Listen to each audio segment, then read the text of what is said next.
Et salut les camarades, on se retrouve pour parler d'un nouveau livre qui s'appelle Pour en finir avec la famille de Sophie Lewis. Abolir, prendre soin, s'émanciper. Comme d'habitude, on va commencer avec le quatrième de couverture et puis lire un peu sur l'autrice et la traductrice. Biologique ou choisie, traditionnelle ou réinventée, nucléaire ou élargie, Sophie Lewis n'épargne aucune famille. En organisant la pénurie et la privatisation du soin, du soutien et de l'attention, la structure familiale entrave la réappropriation collective des moyens de reproduction. Seul chemin possible vers une société plus égalitaire. Dès lors, il ne suffit pas de faire famille autrement, mais il nous faut nous libérer de cette institution. Dans ce manifeste plein d'humour, l'autrice parcourt l'histoire du mouvement pour l'abolition de la famille.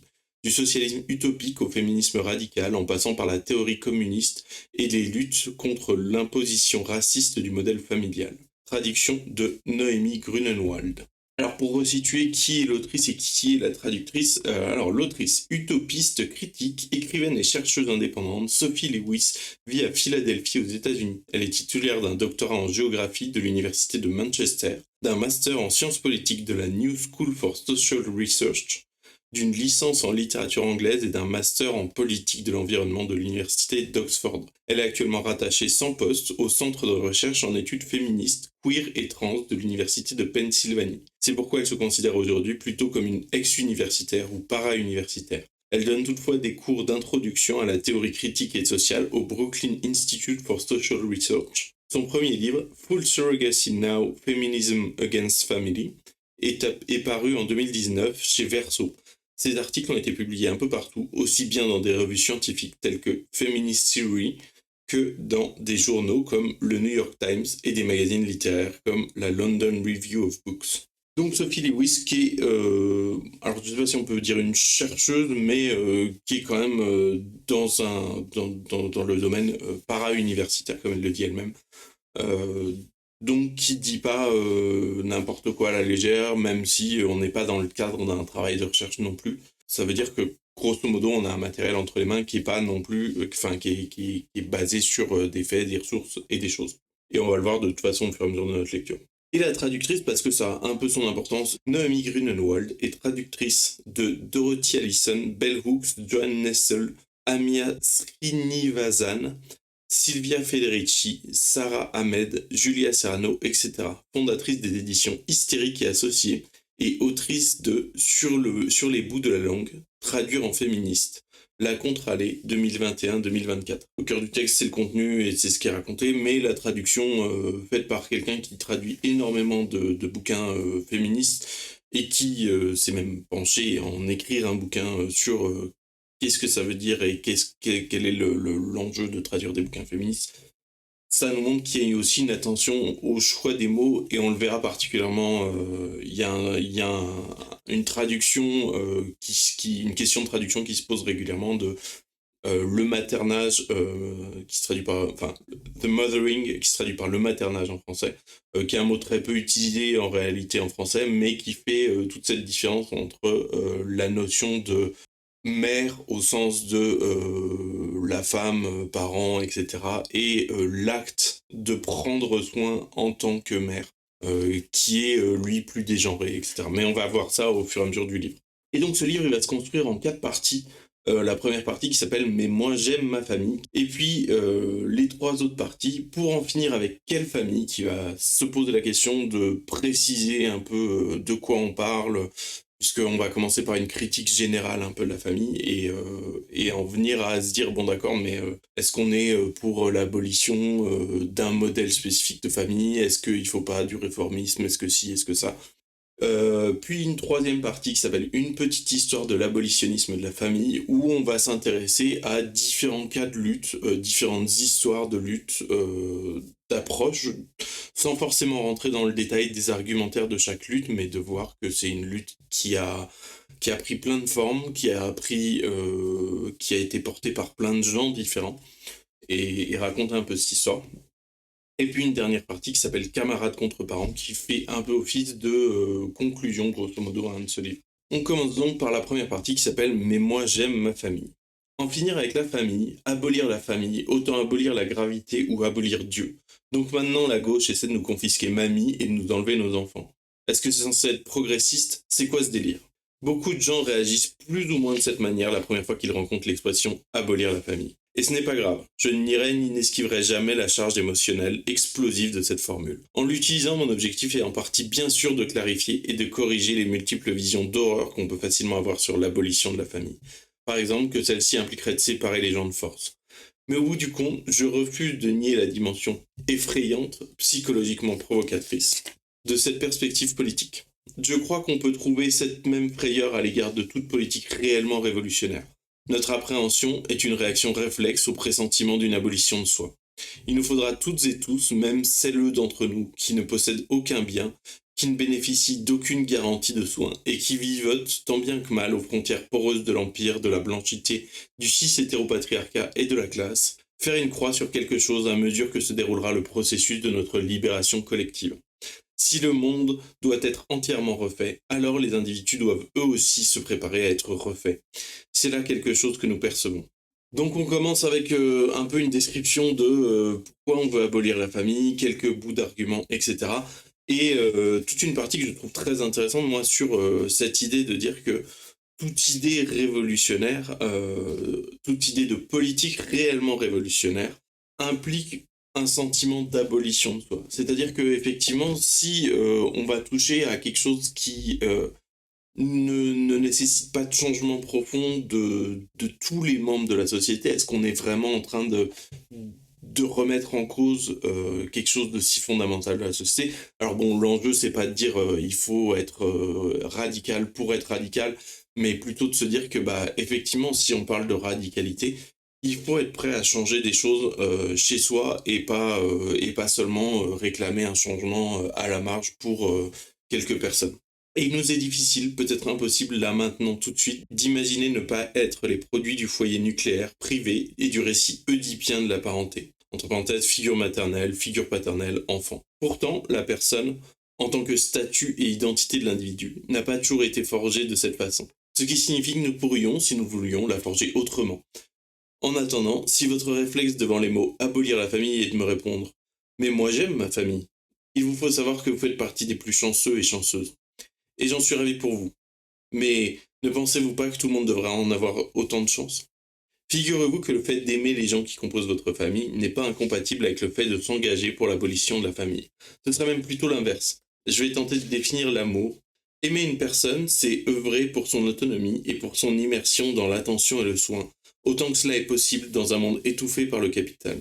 Si cette définition est juste, alors le fait de restreindre le nombre de mères, quel que soit leur genre, auquel un ou une enfant a accès, au motif qu'on en serait la vraie mère, ne constitue pas forcément une forme d'amour digne de ce nom. Dès votre plus jeune âge, en supposant que vous ayez grandi dans un foyer nucléaire, vous avez peut-être remarqué en silence le caractère opprimant de la fonction assignée à la personne qui endossait chez vous le rôle de mère. Vous avez peut-être perçu sa solitude, vous avez peut-être ressenti envers elle une pointe de solidarité. Selon mon expérience, les enfants captent ces choses souvent mieux que la plupart des gens. Quand on aime une personne, il est tout simplement insensé de soutenir une technologie sociale qui l'isole, qui privatise son environnement et sa vie quotidienne, qui lui assigne arbitrairement son lieu de résidence, sa classe et son identité, même dans le droit, et qui circonscrit de façon drastique la sphère intime de ses liens d'interdépendance. Mais je m'emballe. Et puis il y a cette notion qui est très importante, qui est de dire que bah, si vous êtes abolitionniste de la famille, ou si vous pensez vous poser cette question, bah, ça ne veut pas nécessairement dire que vous détestez votre famille et que, bah, en fait, le sujet de l'abolitionnisme de la famille, ça se fait notamment, et c'est porté aussi par des gens qui aiment notamment leur famille, et ce même en dépit d'une enfance potentiellement difficile, ou pas d'ailleurs, parce que pour certains, et pour moi par exemple, j'ai pas problème avec ma famille personnellement. J'ai pas la sensation d'avoir une enfance particulièrement difficile et pourtant je trouve que cette idée est globalement bah, quelque chose de très intéressant et de pertinent à défendre comme changement et comme projet de société. Mais si il n'y a pas besoin d'avoir eu une enfance difficile et il n'y a pas besoin de détester sa famille, ça n'empêche que bah, la remise en question de la famille, ça se fait le plus souvent par les gens qui ont quelque chose à en redire au niveau de leur expérience personnelle.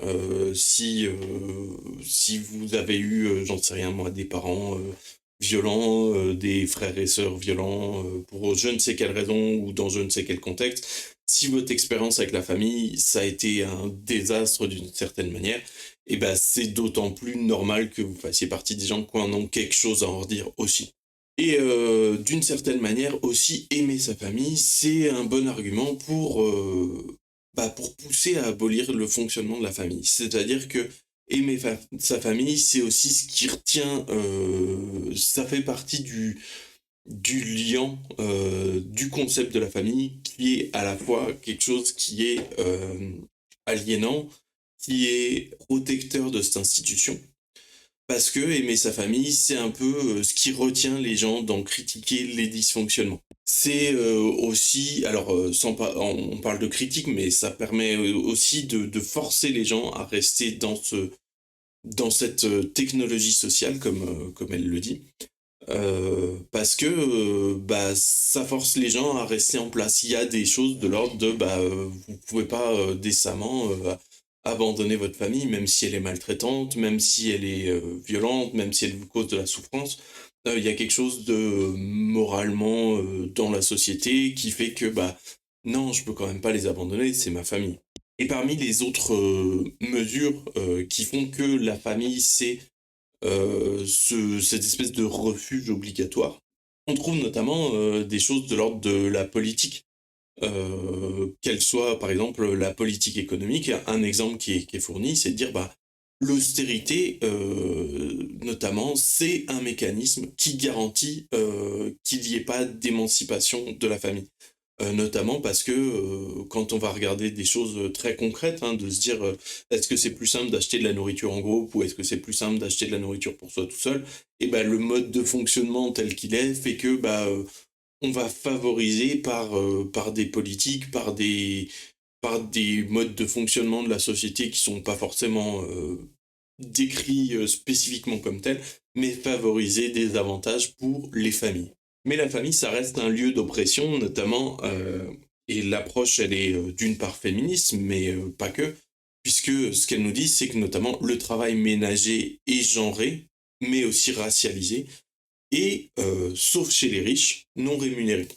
Alors pourquoi sauf chez les riches? Parce qu'en général, chez les riches, c'est pas la famille qui prend ça en compte, c'est que quand on a suffisamment de moyens, on se retrouve à embaucher quelqu'un pour faire ce travail ménager.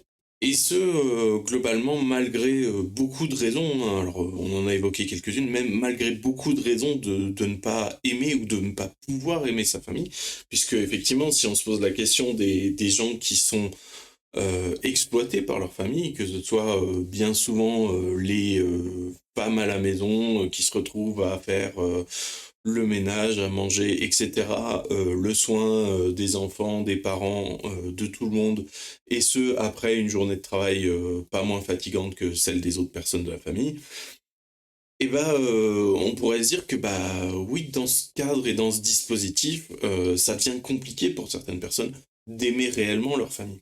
Mais globalement, les gens, malgré leur trauma, malgré le fait bah, de leurs conditions matérielles au sein de leur famille, c'est des gens qui ont du mal à remettre en cause le concept de la famille et ce qu'elles en subissent au sein de leur famille.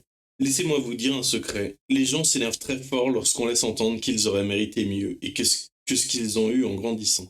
J'ai déjà remarqué que juste après avoir passé un certain temps à me parler sans retenue des pressions, des tragédies, des chantages et des négligences ayant caractérisé leur enfance dans leur famille biologique, beaucoup de gens sont capables de me rétorquer avec une véhémence des plus effrayantes. Mais moi j'aime ma famille. J'ai déjà pu constater que l'opposition furieuse à l'idée que les choses auraient pu être différentes survient juste après que nous avons exprimé le souhait que les membres de notre famille eussent été moins seuls, moins piégés, moins écrasés sous le fardeau de la responsabilité de prendre soin des autres.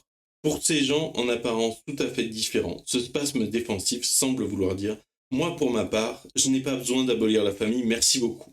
C'est vrai qu'il s'agit peut-être d'une machine à traumatisme, d'une machine disciplinaire fondée sur le manque, mais c'est ma machine à traumatisme, ma machine disciplinaire fondée sur le manque.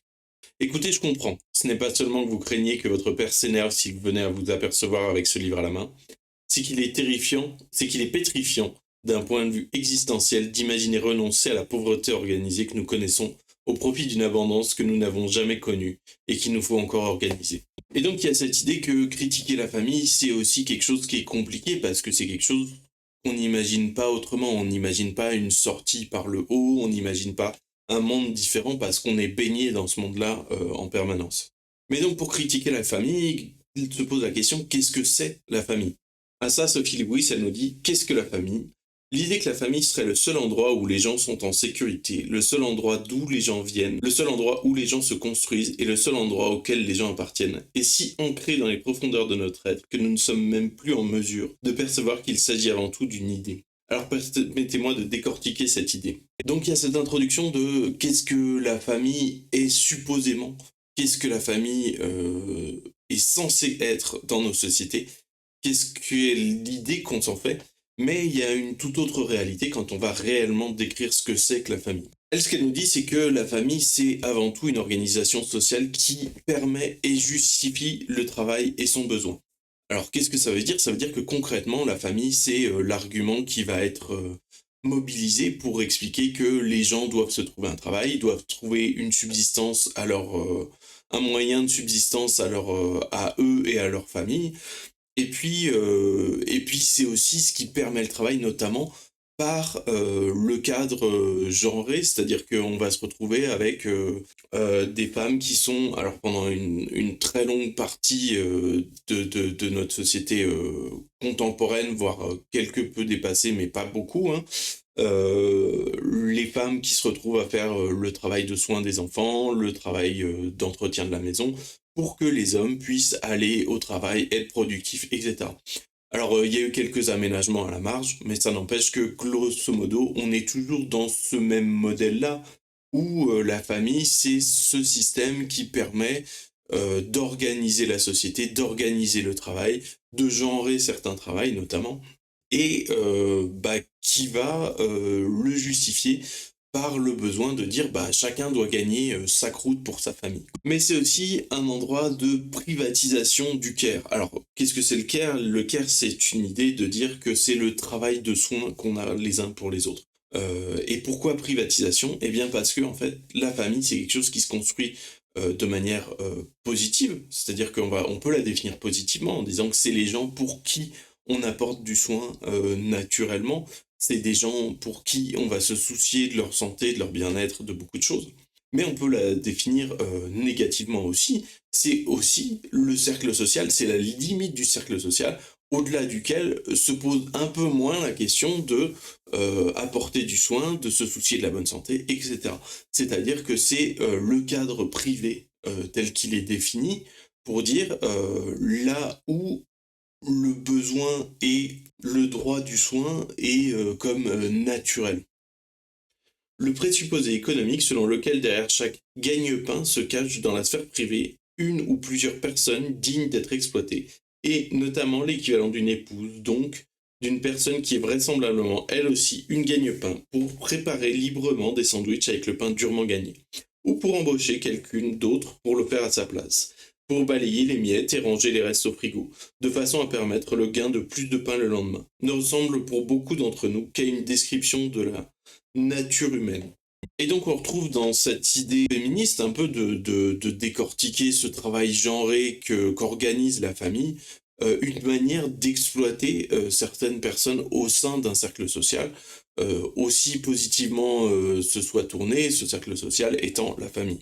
Et puis il y a encore tout un paquet d'autres arguments, c'est-à-dire que la famille, c'est un argument sociétal pour déresponsabiliser la société vis-à-vis des improductifs.